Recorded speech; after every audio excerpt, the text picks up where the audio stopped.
بسم الله الرحمن الرحيم Bismillahirrahmanirrahim. Assalamualaikum warahmatullahi wabarakatuh. Alhamdulillahi ala ihsanih wa syukru lahu ala taufiqihi wa amtinanih wa asyhadu an la ilaha illallah wahdahu la syarika lahu ta'ziman li sya'nih wa asyhadu anna Muhammadan abduhu wa rasuluhu da'ila ridwanih. Allahumma shalli alaihi wa ala alihi wa ashabihi wa ikhwanih. Para ikhwan, para akhwat, jemaah Masjid Al-Ikhlas yang dirahmati oleh Allah Subhanahu wa taala.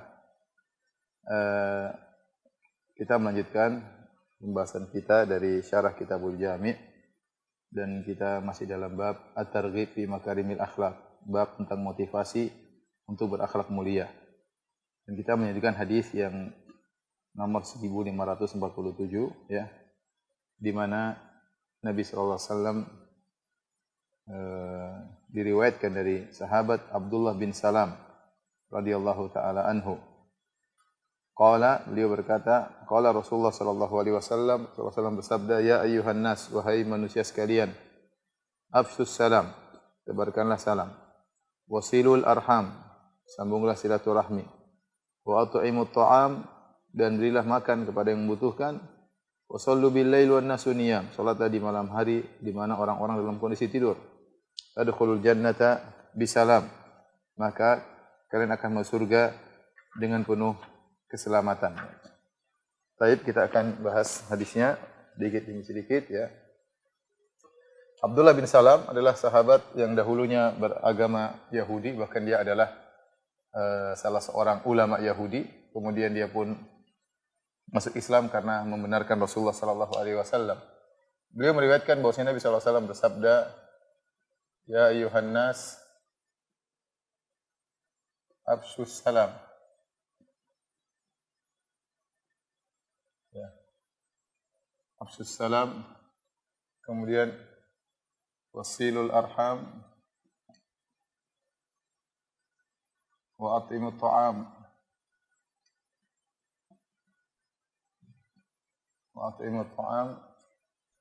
wa sallu bil lail wan nasu niyam,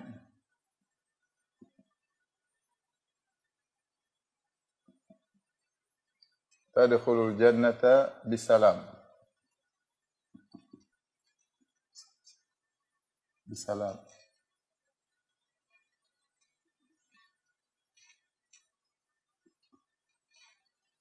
Ya, artinya wahai manusia sekalian,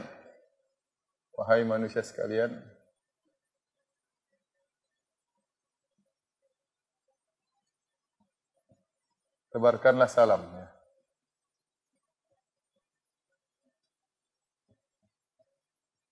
Kemudian sambunglah silaturahmi.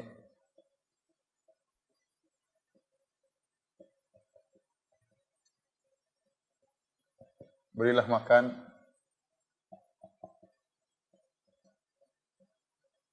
Ya, salatlah di malam hari.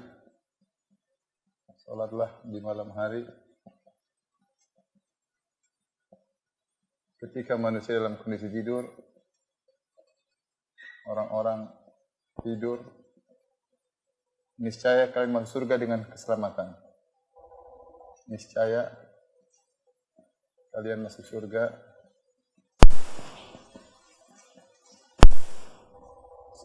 dengan keselamatan, dengan selamat.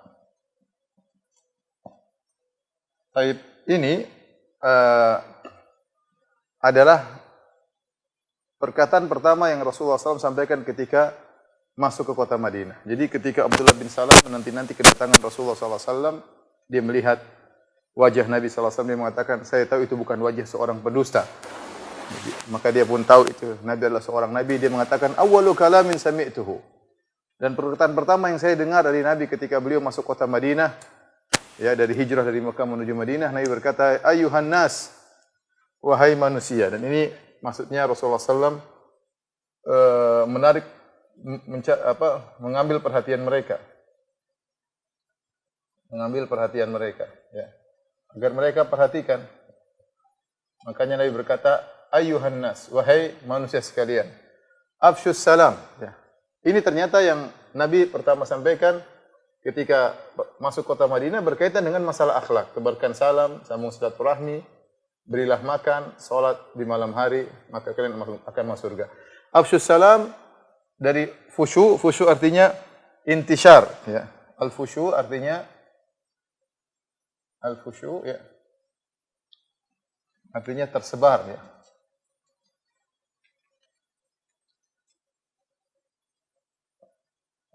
Al-intishar itu tersebar. Maksudnya apa? Sebarkanlah salam di mana-mana. Sebarkanlah salam di mana-mana. Sampai kalau dua orang muslim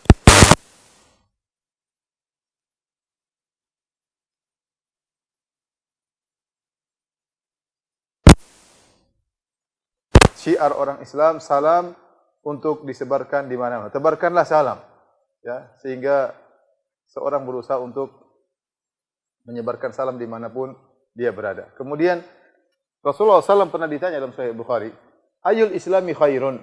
Ya Rasulullah, Islam apa yang terbaik? Maka Nabi SAW mengatakan di antaranya, ya, tut'imut ta'am, engkau beri makan, ya.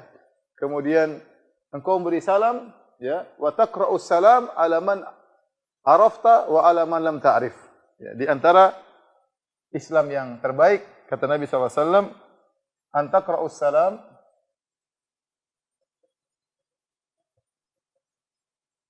ala man arafta wa ala man lam ta'rif. Yaitu engkau menyampaikan salam kepada orang yang kau kenal dan juga yang tidak kau kenal.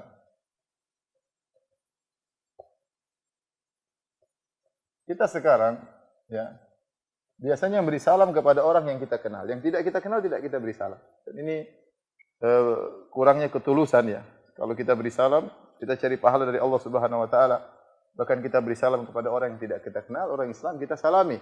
Itu berarti kita mendoakan dia, kemudian dia mendoakan kita. Apa maksudnya kita? Assalamualaikum. Assalamualaikum, ya. Dan jarang orang mengamalkan demikian. Saya pernah lihat beberapa kali di Masjid Nabawi ada orang yang kemana-mana beri salam. Assalamualaikum, assalamualaikum, assalamualaikum. Masya Allah. Itu sunnah Nabi SAW. Ini sunnah yang kurang kita jalankan. Nabi ingin salam tersebar. Karena salam isinya doa. Kita mendoakan saudara kita balik mendoakan kita, timbul kasih sayang di antara kita, ya. Hilang kebencian, kedengkian, ya. Maka seorang berusaha menebarkan salam kepada orang yang kita kenal dan kepada orang yang tidak kita kenal. Kemudian Nabi SAW berkata, wasilul arham, sambunglah silaturahmi. Ya, rahim sebagaimana kita tahu, ini sudah pernah kita jelaskan bahwasanya, ya, kerabat ada 3, ya. Kerabat itu ada 3. Yang pertama adalah saudara susuan karena persusuan.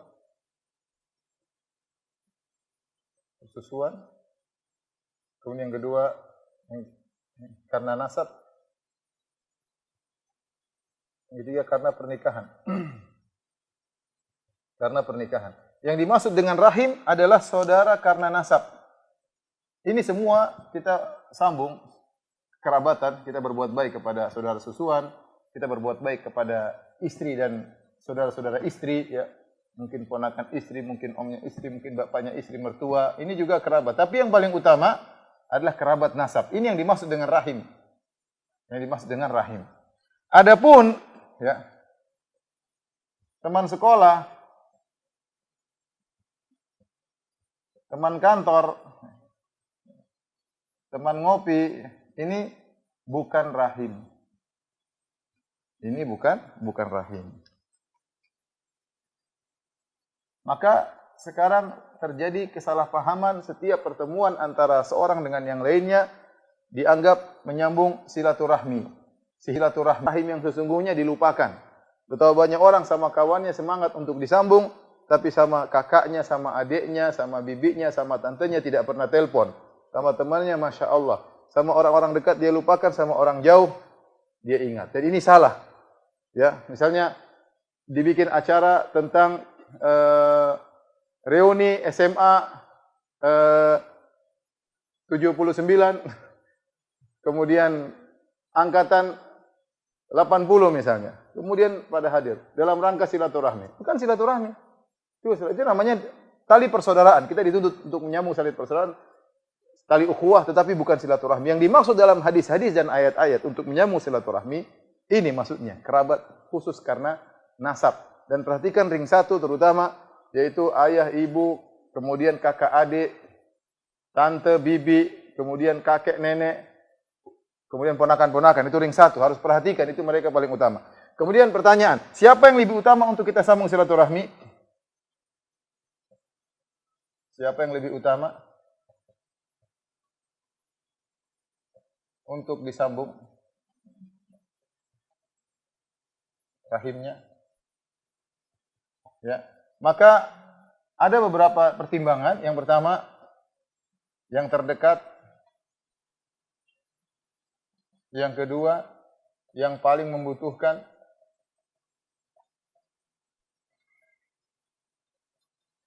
Kemudian terkadang yang baper juga perlu diperhatikan. Ada sebagian orang kalau kita nggak telepon, mungkin sepupu atau tante, nggak ditelepon seminggu, kamu kok nggak telepon tante, kamu nggak sayang sama tante, seperti kita sering telepon. Daripada dia apa? Baper. Tapi yang paling utama adalah yang terdekat. Ini tiga hal yang perlu kita perhatikan agar kita, sebagaimana disebutkan Syekh Utsaimin rahimahullahu taala, agar kita perhatian untuk menyambung silaturahmi. Terdekat, kerabat terdekat kita perhatikan. Kemudian yang paling membutuhkan, mungkin ini di KTP 1 sangat membutuhkan, maka dia diutamakan. Kemudian mungkin yang tadi yang baper. Dengan cara apa kita menyambung silaturahmi? Dengan segala kebaikan, ya. Ya, dengan segala kebaikan. Dengan telepon, dengan hadiah, dengan uang, dengan bantuan tenaga, dengan bantuan harta. Karena syariat tidak menentukan cara silaturahmi tertentu, syariat tidak menentukan dengan apa kita menyambung silaturahmi, maka terbuka umum, seorang berusaha berbuat baik kepada kerabatnya. Yang berikutnya, yang pertama, ya, sebarkan salam. Yang kedua, nyambung silaturahmi. Yang ketiga, at'imu ta'am, memberi makan. Ini, masalah memberi makan ini bukan ibadah yang sepele, dia ibadah yang besar di sisi Allah Subhanahu wa taala. Allah sebutkan dalam Al-Qur'an banyak. Wa yut'imuna ta'ama 'ala hubbihi miskinan wa yatiman wa asira. Innama nut'imukum liwajhillah la nuridu minkum jazaa'a wala syukur. Allah sebutkan ciri-ciri penghuni surga, mereka memberi makan kepada fakir miskin, kepada anak yatim, kepada tawanan, dan mereka berkata, kami beri makan kepada kalian ya hanya mencari wajah Allah, kami tidak butuh terima kasih dan kami tidak butuh balas jasa. Dan dalam Al-Qur'an banyak ayat seperti ini, seperti falaqatahamal aqabah wa ma adraka mal aqabah fakku raqabah au it'amun fi yaumin dhi masghabah, atau memberi makan tatkala hari kelaparan. Jadi memberi makan ini penting. Makanya Nabi SAW ketika berkata, "Habbul a'mali ila Allah sururin tudkhilu fi qalbil muslim." Amalan yang paling dicintai oleh Allah adalah rasa sayang, rasa kebahagiaan yang kau berikan kepada seorang muslim. Di antaranya kata Nabi, "Au tatruda anhu ju'an, au takshifu an kurbatan, ya, au taqdi anhu dainan." Di antaranya kau menghilangkan rasa lapar dari perutnya. Oleh karenanya memberi makan pada orang miskin, pada tetangga ini ibadah yang mulia, ya. Ibadah yang mulia, bahkan Al-Qur'an sebut dalam apa? Hadis-hadis tadi waktu Nabi ditanya, "Ayul Islami khair?" dalam Sahih Bukhari. Ya Rasulullah, anna rajulan sa'ala Nabi sallallahu alaihi wasallam, seorang bertanya kepada Nabi, "Ya Rasulullah, ayul Islami khair?" Ya Rasulullah, Islam apa yang terbaik? Islam apa yang terbaik? Kata Nabi sallallahu alaihi wasallam, "Tut'imut ta'am." Kau beri makan kepada orang yang membutuhkan. Pertama Nabi sebutkan, yang kedua kata Nabi, "Fa anta qra'as salam 'ala man arafta wa man lam ta'rif." Beri salam kepada orang yang kenal dan orang yang tidak kau kenal. Maka ini di antara ibadah yang mulia adalah memberi makan kepada orang yang membutuhkan, baik miskin, anak yatim, ya, bahkan asir, bahkan tawanan, ya. Wa shallu bilail, ini salat malam. Wa nasu niyam, salat lail malam tatkala sedang tidur. Kenapa? Karena orang ketika sedang tidur kita lebih ikhlas, lebih khusyuk, ya, hati lebih tenang antara kita berkhalwat dengan Allah Subhanahu wa taala. Hati cocok dengan lisan, ya. Hati cocok dengan lisan. Oleh karenanya salat malam ketika orang sedang tidur ini ibadah mulia, dan dalam Al-Qur'an banyak sekali, tatajafa junubuhum anil madhaji', ya, kanu qalilan minal laili ma yahja'un, mereka kurang tidur malamnya. Kemudian lambung-lambung mereka jauh dari tempat tidur mereka. Kenapa mereka salat malam? Amman huwa qa'imun ana al-lail, ya, sajida wa amman huwa qanitun ana al-laili sajidan wa qa'iman yahdarul akhirata wa yarju rahmata rabbi. Apakah orang yang kemudian di malam hari beribadah dalam kondisi sujud, dalam kondisi berdiri, mengharap rahmat Allah, takut dengan azab Allah. Ini orang yang salat lail. Makanya kata Nabi sallallahu alaihi wasallam, "Alaikum biqiyamil lail fa innahu da'bus salihin min qablikum." Hendaknya kalian salat malam dan itu kebiasaan orang soleh sebelum kalian, ya. Seorang jangan ditinggalkan ini. Salat malam adalah ibadah yang sangat mulia. Kemudian Nabi mengatakan tadkhulul jannata. Di sini saya terjemahkan dengan niscaya. Kenapa? Karena di sini tadkhulu ini i'rabnya dia jazm. I'rabnya apa? Dia jazm dengan hasbun nun karena dia af'alul khamsah. Kenapa? Karena didahului dengan fi'il talab.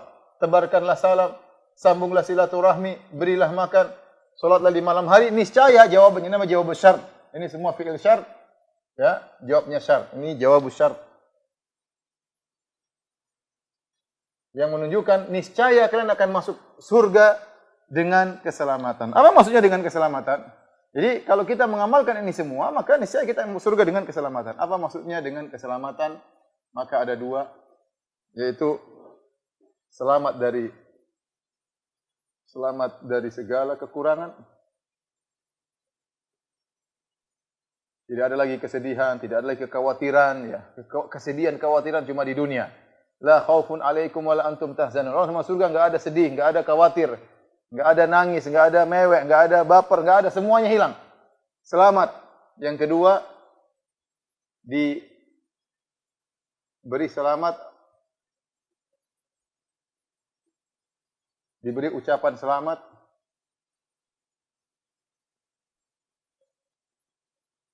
selamat oleh ya Allah, malaikat, ya, dan juga sesama penghuni surga. Sama penghuni surga.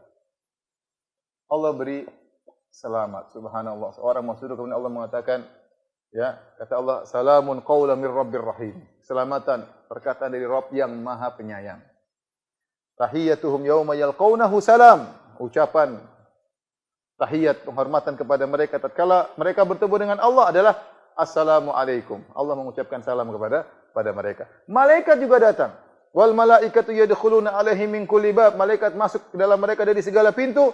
Apa yang mereka ucapkan malaikat? Salamun alaikum bima sabartum. Keselamatan bagi kalian atas kesabaran kalian. Jadi Allah kasih salam, malaikat salam, sama penghuni surga ketemu saling apa? Saling kasih salam. Perhatikan di sini. Kalau kita perhatikan, ibadah nomor 1 ucapkan salam. Ibadah nomor 2 menyambung silaturahmi. Ibadah ketiga memberi makan. Keempat baru salat malam.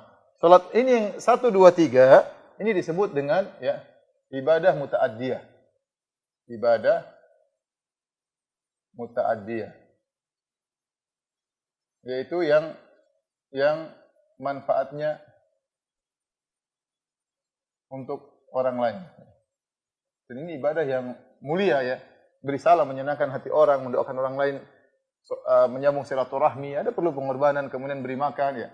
Yang ini namanya ibadah untuk diri sendiri dan Nabi mendahulukan ibadah yang berkaitan dengan orang lain daripada ibadah yang berkaitan dengan diri sendiri ya. Makanya ibadah yang semakin bermanfaat bagi orang lain maka semakin besar pahalanya. Baik, ini hadis yang pertama, setelah ini kita lanjut hadis yang kedua. Hadis berikutnya dari Tamim Ad-Dari radhiyallahu anhu qala Rasulullah sallallahu alaihi wasallam, Rasulullah SAW bersabda ad-dinun nasihah, agama adalah nasihat. Salasan, Rasulullah SAW ulangi 3 kali. Ad-dinun nasiha, ad-dinun nasiha, ad-din nasiha. Agama itu nasihat, agama itu nasihat, agama itu nasihat. Qulna liman ya Rasulullah? Kami berkata, buat siapa nasihat tersebut wahai Rasulullah? Qala lillahi, kepada Allah, untuk Allah, wali kitabi, untuk kitabnya Al-Quran, wali rasuli, untuk rasulnya Rasulullah SAW, wali ammatil muslimin, untuk para imam kaum muslimin, wa ammatihim, kaum muslimin, orang-orang awam di antara mereka. Akhrajahu Muslim, hadis riwayat Muslim. Sini Nabi SAW bersabda, ad-dinun nasiha.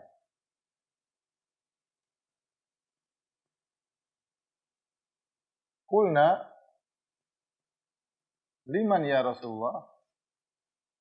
Rasulullah qala lillahi wa li kitabihi wa li rasulihi wa li a'immatil muslimin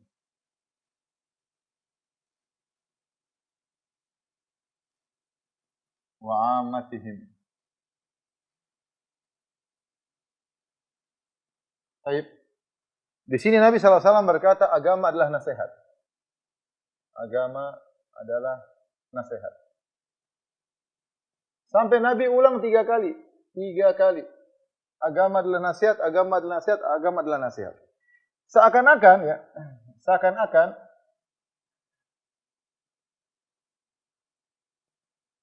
agama seluruhnya adalah nasihat.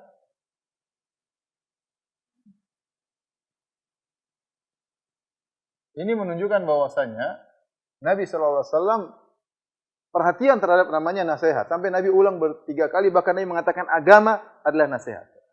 Kalau seorang berkata agama adalah akhlak, berarti memang akhlak ini memiliki porsi besar dalam agama. Tatkala Nabi mengatakan ad-dinun nasihat, agama adalah nasihat, berarti agama memiliki porsi besar dalam nasihat memiliki porsi besar dalam agama. Sampai Nabi ulang 3 kali. Seakan-akan agama seluruhnya adalah nasihat. Baik, apa itu nasihat?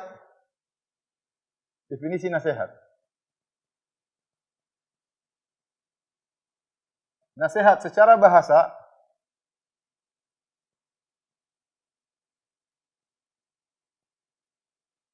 ya, dikatakan nasaha ar-rajulu saubahu idza khatahu. Dikatakan seorang lelaki nasaha, seorang lelaki nasoha atau nasihat bajunya. Berarti apa? Dia menjahit bajunya. Menjahit bajunya. Baik, ini yang pertama. Yang kedua secara bahasa disebut nasahtul asal. Nasahtul asal atau nasahtal asal idza safaitahu min syama'ihi, yaitu jika engkau memurnikan madu, yaitu jika madu dibersihkan dari kotorannya. Perhatikan ini dua makna nasihat dalam secara bahasa yang berpengaruh kepada secara istilah, ya, istilahan, secara terminologi. Apa makna nasihat? Makna nasihat adalah iradatu al-khair lil mansuh, yaitu menghendaki kebaikan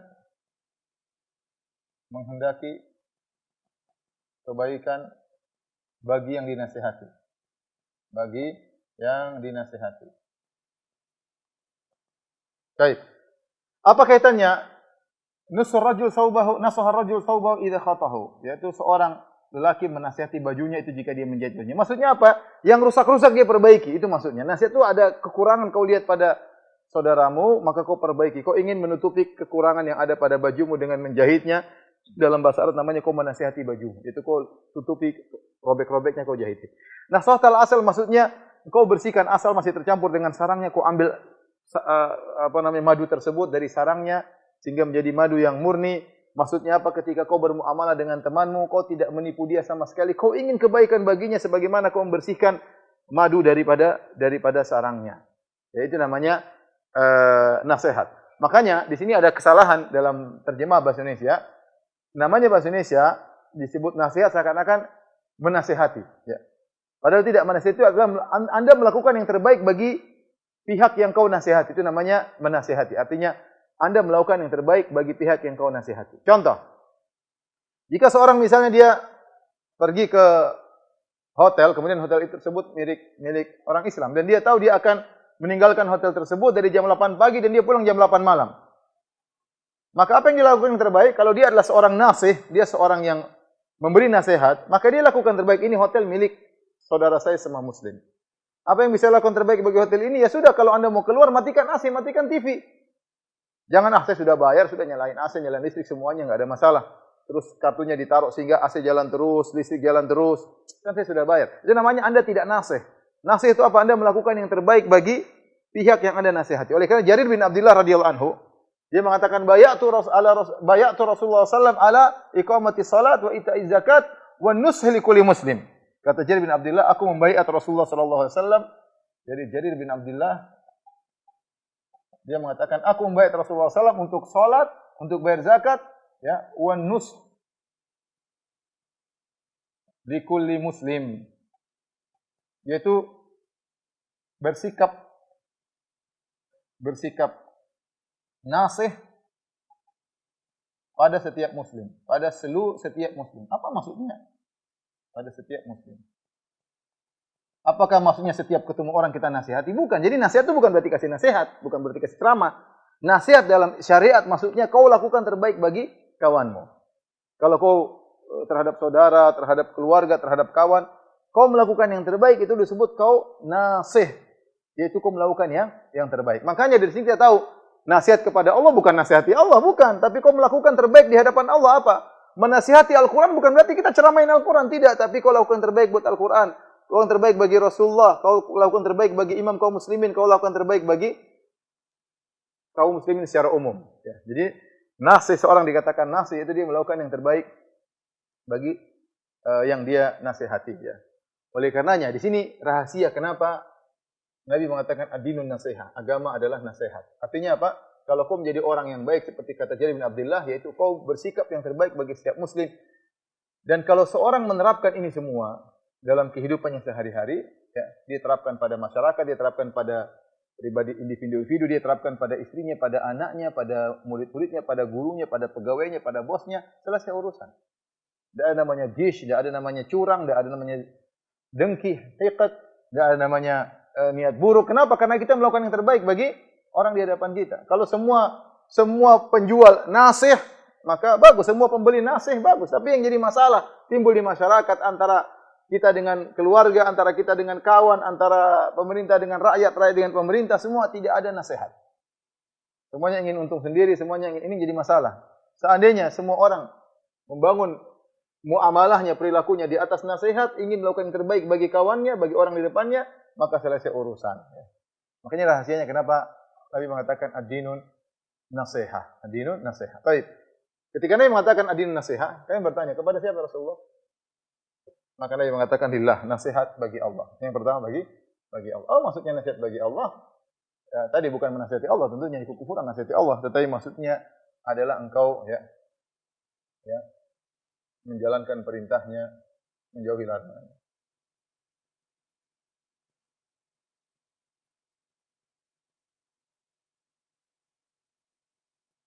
Jadi itu maksudnya jadilah orang terbaik di hadapan Allah Subhanahu wa taala. Kalau berdosa, segera istighfar. Segera bertobat. Sudah, ya.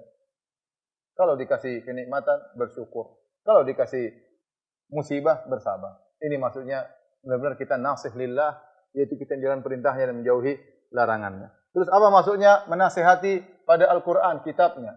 Yaitu apa? Dibaca. Ya, dibaca. Bukan dikoleksi. Apalagi dipajang sampai berdebu, dibaca Al-Quran itu. Orang Masya Allah lihat Al-Quran dari warna emas, kemudian tebal, kemudian keren. Ditaruh aja, nggak dibaca. Debu banyak. Lihatnya sedih. Al-Quran bukan untuk jadi pajangan. Al-Quran untuk kita baca. Ya. Kalau kita benar-benar nasih kepada Al-Quran, dibaca. Kemudian apa? Dipelajari tafsirnya. Dipelajari tafsirnya. Kita cinta nggak sama Al-Quran? Kemudian diamalkan. Al-Quran masalahnya bukan seperti kebutuhan yang sekedar kalau perlu aja kita baca. Harusnya Al-Quran itu adalah sumber gerak langkah kita dalam kehidupan kita sehari-hari. Ya, harusnya demikian. Tapi prakteknya tidak. Al-Quran ya, kalau lagi sumpek hati baca. Kalau nggak sumpek ya nggak dibaca. Ya. Itu kenapa kita tidak nasih kepada Al-Quran. Tidak pernah meroja Al-Quran, tidak dibaca tafsirnya, tidak diamalkan. Ya. Kemudian di antara bentuknya juga ya meluruskan penafsiran yang keliru, yang salah. Ini berarti kita benar-benar nasih kepada Al-Quran. Adapun yang ketiga, ini secara global aja. Yang ketiga kepada Rasulullah, yaitu menjalankan perintahnya, menjauhi larangannya. Gampangnya demikian. Mengagungkan sunnahnya, sunnah-sunnahnya. Ingat ya, sunnah-sunnahnya ya. bukan yang tidak diajar oleh Nabi SAW, bukan bid'ah-bid'ah, mengagungkan sunnah-sunnahnya. Ya. Berwala dan al-bara, mencintai dan membenci di atas sunnah-sunnahnya. Bukan mencintai dan membenci di atas perkara-perkara yang bukan sunnahnya. Bikin permusuhan dan perkawanan gara-gara perkara yang tidak pernah diajarkan oleh Nabi SAW. Itu bukan nasih Rasulullah. Nasih Rasulullah mencintai, membenci, semua dibangun kebencian, kecintaan di atas ajaran Rasulullah SAW. Bukan sunnah-sunnahnya, menjalankan perintahnya.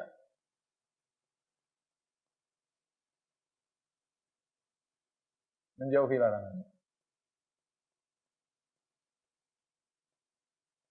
Baik. Fali'aimatul muslim wa ammatin. Perhatikan sini, ini perkara mungkin saya singgung sedikit. Kata Nabi SAW, nasihat untuk kaum muslimin, untuk imam-imam kaum muslimin, imam-imam, pemimpin-pemimpin kaum muslimin dan orang-orang awam. Kata para ulama, di sini Nabi membedakan antara para imam dengan orang awam. Menunjukkan ada perbedaan dalam menasihati, dalam metode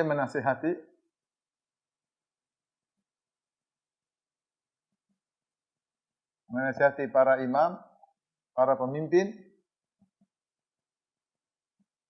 dengan orang-orang awam. Ada bedanya, tentu tidak sama antara menasihati para imam dengan orang-orang awam. Para imam, para pemimpin punya kedudukan ya. Tidak boleh kita samakan dengan orang awam. Mereka sebagaimana dikatakan nazilun nas manazilahum. Berilah kedudukan manusia sesuai dengan kedudukannya. Oleh karenanya Nabi SAW ya memberi penghormatan kepada orang-orang besar. Ketika Nabi SAW mengirim surat kepada Heraklius, dia mengatakan ila Herakl azimur Rum, kepada Heraklius penguasa Romawi ya. Ketika Nabi masuk kota Mekah, menguasai kota Mekah, maka dikatakan kepada Rasulullah, inna Abu Sufyan rajulun yuhibbu an yakuna lahul makanah. Ya Rasulullah, Abu Sufyan seorang yang suka diberi kedudukan. Karena dia pemimpin dulu, dia pemimpin orang Quraisy. Maka Nabi SAW mengatakan, man dakhala dara Abi Sufyan fahuwa amin. Barang saya masuk ke rumah Abu Sufyan, dia aman. Rasulullah menghormati dia. Amr bin As radhiyallahu anhu, penjahat besar dulu ketika masih jadi orang musyrik.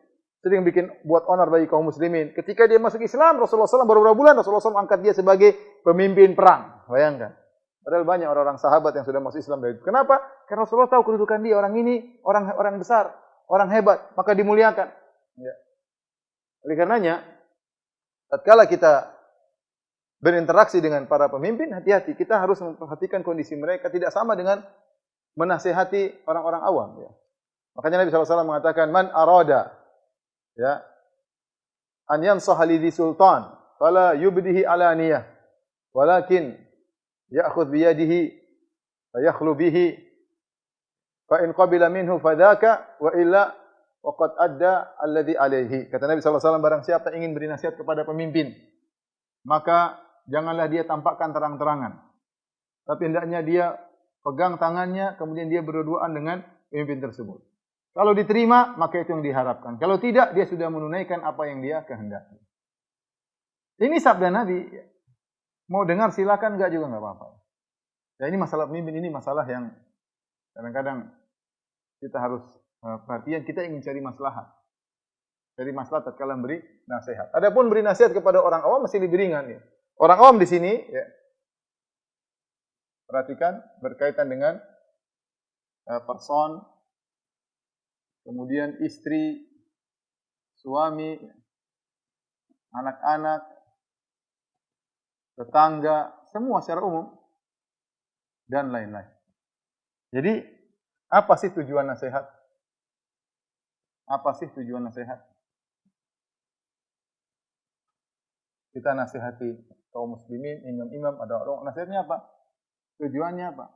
Agar dia lebih baik. Nah, kalau tujuan kita agar lebih baik, perhatikan ini. Agar lebih baik. Bagaimana caranya? Kita pikir caranya. Apakah dengan maki-maki dia di hadapan banyak orang itu lebih baik?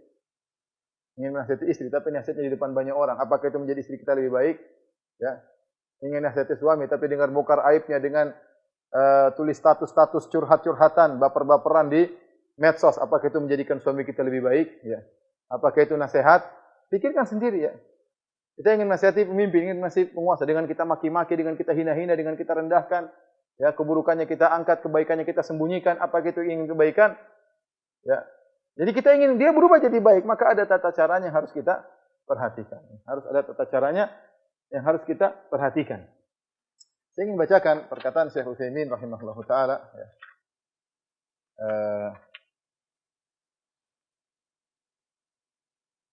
Beliau berkata, ihtiramul la'iq bihi. Di antara yang harus diperhatikan ketika memberi nasihat adalah menghormati para penguasa dengan penghormatan yang layak baginya. Wa laisa ihtiramu waliyil amr ka ihtirami ammatin nas.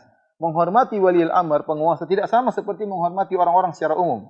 Idrubama ya'tika fasiqun min ammatin nas la tubali bihi wala taltafit ilaihi. Karena bisa jadi ada orang awam yang fasik datang kepadaku, datang kepada engkau tidak pedulikan dia. Wala tukallimu, kau tidak peduli, kau tidak ngomong sama dia. Walakin waliyul amr ala khilafi dzalik. Kan tapi penguasa beda. Beda, tidak sama dengan orang awam. Wala siyama idza kana amaman nas. Terutama jika dia berada di hadapan banyak orang. Li'annaka idza azharta annaka ghairu mubalin bihi, fa inna dzalika yunkisu min sya'nihi wa min qadri. Kalau kau di depan banyak orang, ada penguasa, kau cuek sama dia, kau tidak peduli, seakan-akan kau enggak pandang dia, dan ini menjatuhkan kedudukannya di hadapan manusia, amaman nas, wa nuqsanu qadril amir amaman nas lahu salbiyat khatira jiddan. Dan menjatuhkan kedudukan penguasa di hadapan banyak orang ini memiliki efek negatif yang sangat berbahaya. Wala siyama idza kathratil balbalah, terutama jika terjadi banyak kekoncangan, wa kasrul kalam, banyak omongan, fa innahu yuaddi ila mafasida azimah. Ini mengantarkan kepada kerusakan yang besar. Ya. Oleh karenanya wa kama yatabayyanu liman kana minkum muta'ammilan ahwalan nas lahu. Ya, sebagaimana jelas bagi kalian yang perhatikan bagaimana kondisi manusia. Oleh karenanya kita maksud saya semua orang kita punya sikap kita sama penguasa, ya. Kita punya Nabi mengkhususkan, ya. Oleh aimatul muslim wa ammatihim. Menasihati penguasa tidak sama seperti menasihati orang-orang awam. Penguasa punya cara sendiri dalam menasihati. Kalau Anda ingin dapat pahala, ikuti sunnah Nabi sallallahu alaihi wasallam. Kalaupun Anda hanya ingin melampiaskan kemarahan, tidak mengikuti sunnah Nabi sallallahu alaihi wasallam, ya silakan, mungkin dapat dunia, mungkin tidak. Mungkin dapat dunia yang Anda cari, mungkin tidak. Tapi kalau Anda ingin dapat pahala, maka nasihatilah penguasa dengan cara yang diajarkan oleh Rasulullah SAW. Rasulullah SAW yang menyuruh kita untuk salat. Rasulullah SAW menyuruh kita untuk haji. Rasulullah SAW menyuruh kita untuk baca Quran. Rasulullah SAW juga menyuruh kita ada tata cara dalam menasihati penguasa. Tidak seenaknya kita, ya. Apalagi kemudian menimbulkan mudarat yang lebih besar. Jadi saya ingatkan kembali, namanya kalau kita nasihat, ya, kita ingin perbaikan yang baik, maka pikirkanlah cara menasihati. Baik. Termasuk para penguasa di sini, para imam kata para ulama, aimatul muslimin, ya. Para imam di sini, ya, mencakup imam dalam urusan dunia, pemimpin dalam urusan dunia,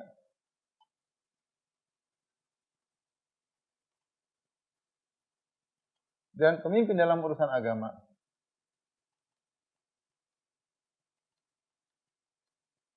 Itu para ulama, ya. Tentu kalau kita melihat kesalahan ulama, tentu ada caranya kita menasihati mereka dengan cara yang baik, tidak sebagaimana menasihati orang awam. Demikian juga para pemimpin. Pemimpin di sini umum, baik pemimpin utama, misalnya presiden atau raja atau gubernur atau bupati, bahkan mungkin camat, bahkan mungkin ketua RW, ketua RT, atau mungkin kepala ini, kepala anu. Ini dia penguasa, dia punya anak buah, maka ada caranya untuk menghadapi dia dengan cara yang baik. Dan ingat, kita harus menasihati.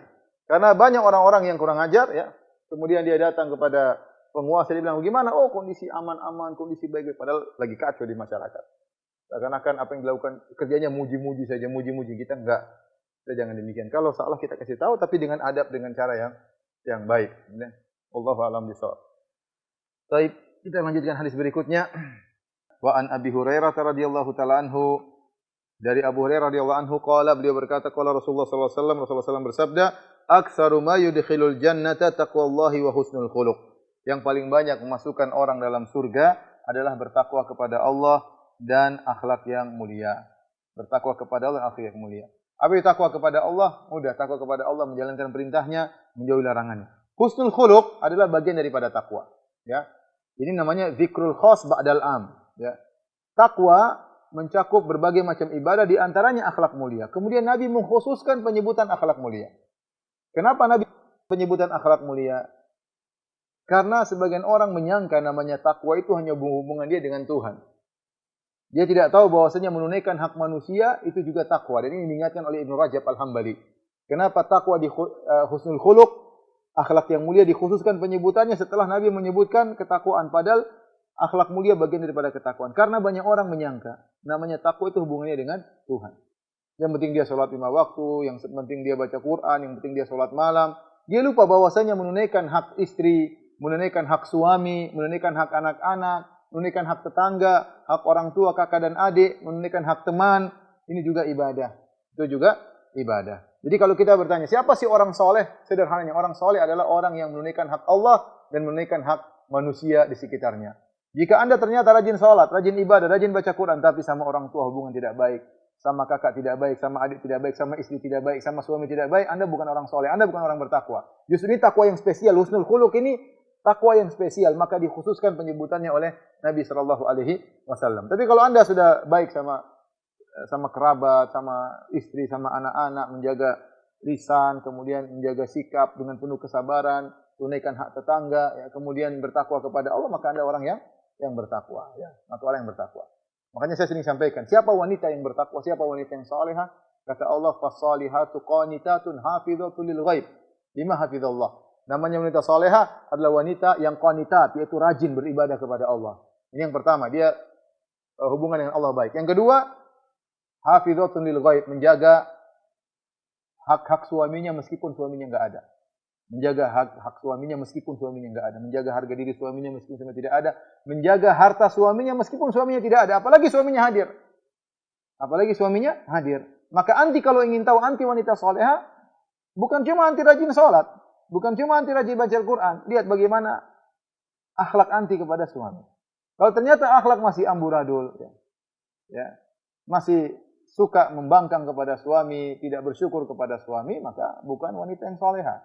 Sama laki juga demikian. Kalau dia rajin ibadah, rajin sholat, Masya Allah jenggotnya panjang, celananya cingkrang, rajin di mana-mana ikut pengajian. Tapi hubungan sama istri tidak baik, suka merendahkan, suka menghina, tidak ditunaikan kewajiban kepada istrinya, maka dia bukan lelaki saleh. Makanya perlu dikhususkan penyebutannya agar orang tidak lalai. Bahwasanya di antara sebab yang buat orang masuk surga adalah husnul khuluq, akhlak yang mulia.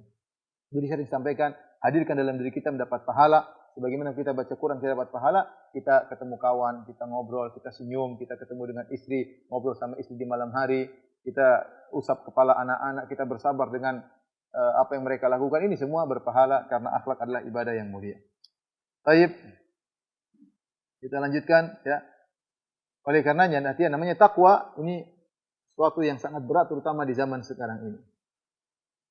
Disebutkan kata Umar bin Al-Aziz ila rajulin. Umar bin Abdul Aziz, khalifah yang ma'ruf, dia menulis nasihat kepada seseorang. Dia berkata, "Usika bitaqwallah alladzi la yaqbalu ghairaha." Aku wasiatkan kepada untuk bertakwa kepada Allah yang Allah tidak menerima kecuali takwa. Ya. Kemudian wala yarhamu illa ahlaha, dan Allah tidak menyayangi kecuali ahli takwa. Wala yuthibu illa 'alaiha, dan Allah tidak memberi pahala kecuali amalan dibangun di atas ketakwaan. Fa innal wa'idina biha katsir. Perhatikan. Seakan-akan beliau berbicara di zaman sekarang ini. Fa innal wa'idina biha katsir, yang memberi nasihat untuk bertakwa banyak. Wal 'amilina biha qalil, yang mengamalkan ketakwaan cuma sedikit. Benar sekarang. Kalau kita mau bicara tentang siapa yang beri nasihat tentang ketakwaan, sangat banyak. Dai sangat banyak. Dai-dai karbitan di medsos juga sangat banyak. Semua orang yang share ketakwaan sangat banyak, tapi yang mengamalkan tidak banyak. Mengamalkan tidak banyak. Padahal semua kasih sayang Allah dibangun atas ketakwaan, pahala dibangun di atas ketakwaan, maka seorang waspada, jangan terpedaya dengan hiasan penyampaian dan yang, tapi yang penting dia mengamalkan takwa tersebut. Baik. Kita lanjutkan, masih ada 3 hadis ya. Atau bagaimana? Masih lanjut ya? Masih lanjut? Baik. Kita lanjutkan. 3 hadis kita selesaikan bab ini. Hadis berikutnya, al-mu'min mir'atul mu'min. Nabi SAW, al-mu'min mir'at al-mu'min. seorang mukmin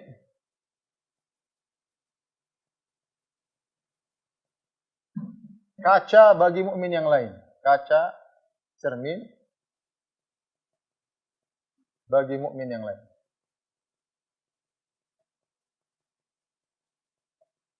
Ini nasihat yang luar biasa dari Nabi sallallahu alaihi wasallam ya. Bahwasanya seorang mukmin kaca bagi mukmin yang lain. Ini isyarat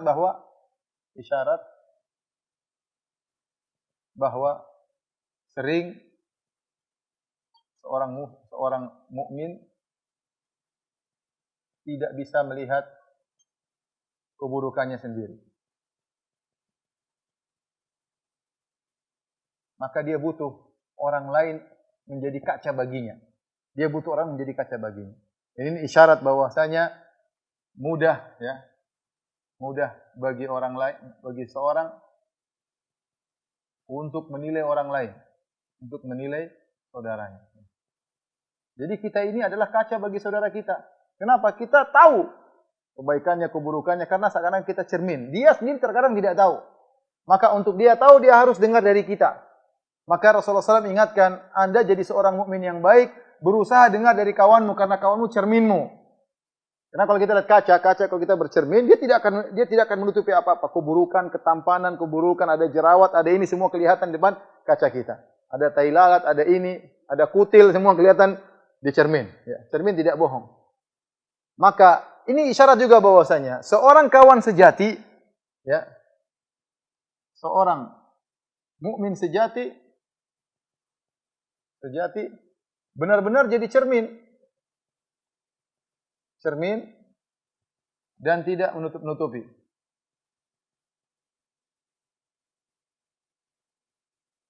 Saudaranya salah, dia biarin saja, dia nggak mau kasih tahu. Padahal dia sudah lihat saudaranya kesalahan. Kenapa kau tidak kasih tahu? Kalau kasih tahu nanti dia ngambek, dia marah, ya udah biarin aja. Ini nggak benar, itu bukan kawan yang sejati. Kawan yang sejati dia cermin, ya. Kata Nabi, al-mu'min, di antara ciri-ciri seorang mukmin, dia adalah cermin bagi saudaranya. Apa maksudnya cermin bagi saudaranya? Yaitu dia tahu kesalahan saudaranya dan dia kasih nasihati. Dia kasih tahu. Itu baru teman yang benar. Adapun dia cuek aja, ada nanti dia marah, nanti dia ngamuk. Dia tidak berusaha. Temannya salah, iya, dia tidak tegur. Maka dia bukan seorang mukmin. Justru dia berkhianat, membiarkan saudaranya terjerumus dalam kekurangan, dalam kesalahan, dan dia biarkan saja. Ustaz, tadi kalau saya tegur dia marah-marah, itu resiko, tapi tegur yang baik. Bagaimana cara tegur yang baik? Kata Syekh Utsaimin misalnya begini. Kau bilang, Masya Allah akhi, ente akhlaknya baik, cuma ada kekurangan. Seandainya kau perbaiki kekurangan itu, kau lebih sempurna lagi. Contoh begitu ya. Apa kekuranganmu? Kau pelit. Kita jalan terus tidak pernah traktir. Saya jujur saja nih, saya cermin bagi engkau. Maksud saya, jadi justru kalau teman kita lagi punya kesalahan, saatnya kita tegur, jangan kita biarkan. Terserah dia mau ngomong apa. Mungkin dia sering, ada sebagian kawan, terus terang saya dengar cerita, dia nggak bisa negur. Kesalahan di depan mata, kenapa? Dia pernah dibaiki sama kawan tersebut. Sehingga kawannya tersebut pernah memberikan dia hadiah misalnya, terus kawannya salah, dia nggak pernah ditegur, diam. Saya tanya, apa sih hadiah dikasih? Sampai nggak bisa ngomong, dikasih handphone, Ustaz. Oh, dikasih handphone sudah nggak bisa ngomong, apalagi dikasih istri. Waduh, ini kasih handphone sudah nggak bisa ngomong. Ya, justru dia baik sama ente, dia pernah kasih Anda HP. Maka Anda justru berbuat baik sama dia, tegur kalau dia punya kesalahan. Bukan itu sogokan untuk membuat Anda diam, tapi itu adalah kebaikan yang Anda ingat untuk mengingatkan dia. Itu baru Anda dikatakan mukmin yang sejati, karena mukmin sejati adalah cermin bagi saudaranya. Bukan bercermin kemudian dikotori. Jadi yang borok-borok, dikasih amplas sehingga kelihatannya jerawat-jerawat nggak kelihatan. Ya nggak benar. Itu cermin palsu namanya.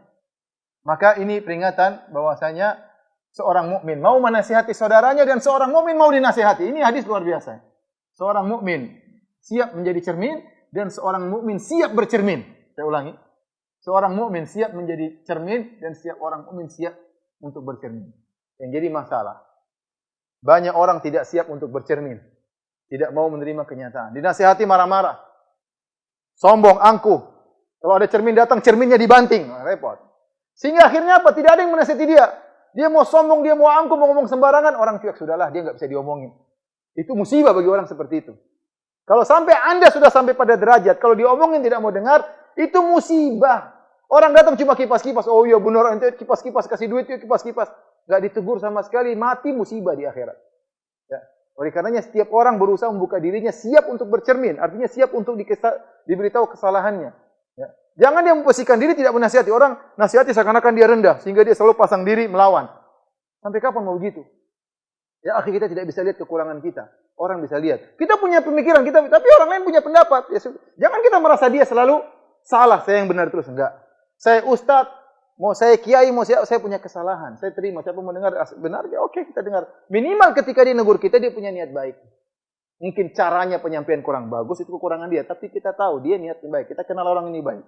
Ya, apalagi kalau dia pernah berbaik sama kita, maka jangan lupa kebaikannya. Justru kalau kita ingat jasanya, kita nasihati. Ya. Baik, ini kita lanjut hadis berikutnya. Baik, kata Nabi SAW, wa Ibni Umar, dari Ibnu Umar radhiyallahu anhuma, qala, beliau berkata, qala Rasulullah SAW bersabda, al-mu'min ladzi yukhalitun nas, orang mukmin yang interaksi dengan orang-orang, bergaul dengan orang-orang, wa yasbiru ala adahum, dan dia sabar atas gangguan mereka, khairun minal ladzi la yukhalitun nas, lebih baik daripada yang tidak interaksi dengan orang-orang, wa la yasbiru ala adahum, dan tidak sabar dengan gangguan mereka. Di sini Nabi SAW memberi perbandingan antara dua model orang mukmin. Satu orang mukmin dia gaul, dia interaksi. Satunya dan dia sabar, orang begini. Namanya pergaulan enggak mungkin selamat dari gangguan, dari omongan, terkadang bercanda jadi musibah, terkadang bercanda menjadi ejekan, ya. Maksudnya bikin tertawa malah bikin ribut, terkadang salah ngomong, salah ucap. Tidak semua orang beradab, tidak semua orang ngomong perhatikan perasaan orang. Semakin kita berinteraksi semakin rawan terjadi gesekan. Sudah jelas itu. Yang satu enggak, yang satu saya kalau interaksi sama orang, saya bisa tidak jaga mulut, saya bisa maki, saya bisa merendahkan, sudah mending saya menjauh. Ya sudah, mending saya menjauh, saya tidak bergaul, saya sibuk dengan pekerjaan saya sibuk baca Quran, kalau haji waktunya haji, saya umroh, sudahlah, saya tidak ingin banyak bergaul. Dua-duanya baik. Tapi mana yang lebih baik? Yang lebih baik yang ini. Yang bersabar dengan gangguan orang. Kalau semua orang tidak sabar, tidak ada yang berdakwah. Bagaimana saya mau berdakwah? Kalau berdakwah, terjun di masyarakat harus bersabar. Ya, sabar dengan omongan orang. Sabar dengan omongan murid-murid. Terkadang yang bersabar bukan cuma ustadznya, istrinya pun harus bersabar. Ya, karena menjadi pusat perhatian. Ya. Jadi pusat perhatian. Jadi, dan itu maksud saya terkadang keluarga kita merasakan ya. Pernah istri saya ditanya sama orang, "Umu, apa hukumnya ini?" Kata istri saya, "Sebentar, nanti saya tanya suami dulu." Terus dia bilang, "Masa Umu nggak tahu?" Subhanallah. Jadi itu kan menyakitkan hati ya. Tapi masalah agama bukan sembarang orang bisa ngomong. Istri ustaz belum tentu bisa ngomong masalah agama. Itu contoh kecil, maksudnya banyak contoh sederhana saja saya bilang. Jadi terkadang sabar bukan cuma ustaznya, terkadang istri harus bersabar, terkadang anak harus bersabar. Namanya kita interaksi pasti ada masalah. Tapi ada maslahat yang besar. Kalau kita bersabar dapat pahala. Ya. Pertemanan tidak selalu sebagaimana yang kita harapkan. Terkadang ada gesekan, terkadang masalah dunia, terkadang masalah akhlak, terkadang masalah apa. Pasti ada, nggak mungkin nggak ada ya. Ya, tapi disitulah kita terlatih untuk bisa kita berteman karena Allah atau berteman karena syahwat, karena ingin ketawa ke TV saja. Ya, maka kita harus membenahi diri.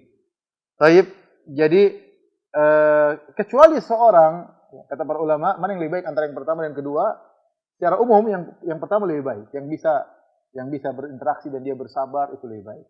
Tetapi jika seorang dia tahu diri, dia tidak bisa bersabar, kalau berinteraksi dengan orang maka dia cepat emosi, terjadi permusuhan, ribut dan yang lainnya, mending dia kurangi interaksi. Ya. Yang paling bagus sifat tengah-tengah, kita berinteraksi secukupnya. Tidak kita membuka diri kepada semua orang karena ini rawan terjadi pertikaian dan yang lainnya, dan tidak menutup diri juga secara total. Tapi kita membuka diri dengan secukupnya sambil menimbang maslahat, karena berinteraksi dengan masyarakat perlu, berinteraksi dengan tetangga perlu, ya, berinteraksi dengan kawan-kawan perlu, ya. Tetapi jangan dibuka selebar-lebarnya karena masing-masing kita punya maslahat yang harus diperhatikan. Baik, hadis yang terakhir. Wa Ibnu Mas'ud radhiyallahu anhu qala, dari Ibnu Mas'ud radhiyallahu anhu beliau berkata, qala Rasulullah sallallahu alaihi wasallam, Rasulullah SAW bersabda, "Allahumma kama ahsanta khalqi fahasin khuluqi." Ya Allah, sebagaimana Engkau indahkan fisikku, maka indahkanlah akhlakku.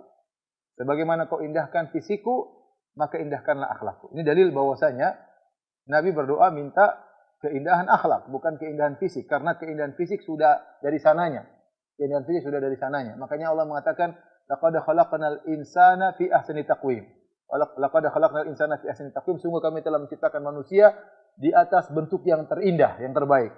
Dari seluruh makhluk di alam semesta ini, yang terbaik adalah bentuk manusia. Ya. Bahkan tatkala sebagian penganut agama lain berusaha membuat bentuk dewa yang menurut mereka lebih hebat, kemudian dengan wajah manusia, dengan hidung gajah, dengan telinga gajah, dengan tangan 6, tangan 8, dengan muka 4, nggak bagus, jelek.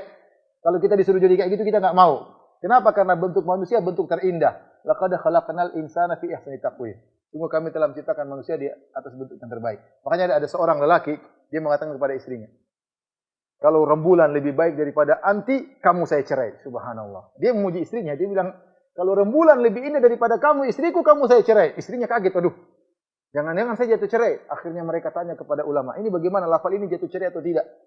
Apakah rembulan lebih bagus daripada, ini kan rembulan bersinar, putih, sementara istrinya mungkin coklat, mungkin hitam, jerawatan, sementara rembulan kemudian indah. Akhirnya ada ulama yang menjawab, tidak. Manusia lebih indah daripada rembulan. Kenapa Allah berfirman, laqad khalaqnal insana fi ahsani taqwim. Sungguh kami telah menciptakan manusia di atas bentuk yang terindah. Oleh karenanya, doa ini kita bertawasul dengan sifat Allah. Ya Allah, sebagaimana Engkau telah mengindahkan fisikku, maka indahkan akhlakku.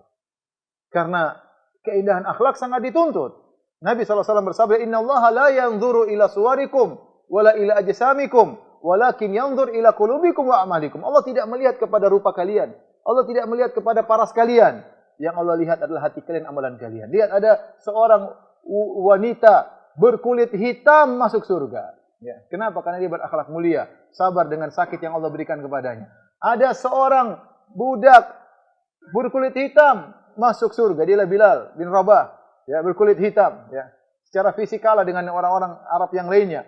Tetapi dia penghuni surga. Yang Allah lihat bukan. Oleh karena tidak disyariatkan kita minta, ya Allah gantengkan saya. Enggak disyariatkan. Bahkan sebenarnya mengatakan bentuk berlampaui batas dalam berdoa. Seakan-akan kita tidak ridho dengan apa yang Allah berikan kepada kita. Ya Allah gantengkan aku, ya Allah cantikkan aku, ya akhi. Itu pun tidak akan terjadi. Tidak akan terjadi. Makanya disebut minal tidak fid doa. Di antara bentuk berlebihan dalam doa, melampaui batas dalam berdoa adalah meminta paras yang cantik, paras yang tampan. Enggak. Di sini keindahan fisik sudah perkara yang musallam, yang sudah diterima. Kama ahsanta khalqi fahassin khuluqi.